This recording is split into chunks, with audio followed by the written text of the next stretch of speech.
भगवद गीता में भगवान स्वयं बताया है कि उनसे जुड़ने का जो सरल तरीका है, मन मना भो मद भक्तो मद्याजे माम नमस्कुरु, कि हमें उनमें मन लगाना है, हमारी चेतना को शरीर में लगाना है की जगह पर परम सत्य में लगाना है। तो धीरे धीरे हमारी चेतना की उन्नति होती है और धीरे धीरे वो आध्यात्मिक चेतना में परिवर्तन, मतलब पूर्ण रूप से उसमें परिवर्तित हो जाता है। हमारी भौतिक चेतना आध्यात्मिक चेतना बन जाती है। तब हम अपने आप को उस परम सत्य से अभिन्न ही समझेंगे कि मैं भी उस परम सत्य का ही अंश हूँ।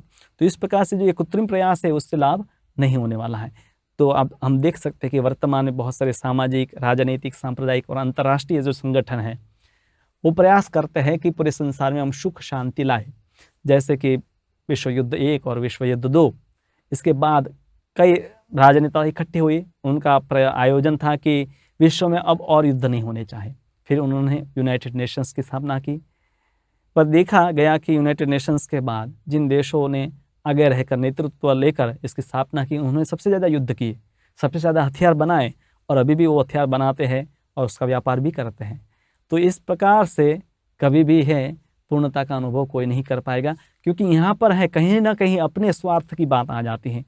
सेवा बहुत दूर की बात है, क्योंकि भौतिक स्तर पर है पूर्णता की बात कर रहे हैं।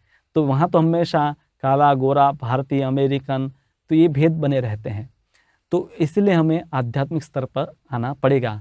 जब ये समझेंगे कि परम सत्य वो ईश्वर है जो सब जीवों के वास्तव में पिता हैं, और जितने भी मनुष्य हैं, जितने प्राणी पक्षी, सब जीव उस परम सत्य के अंश हैं, उनकी संतान हैं, तब वास्तव में ब्रदरहुड यानी कि भाईचारा आएगा।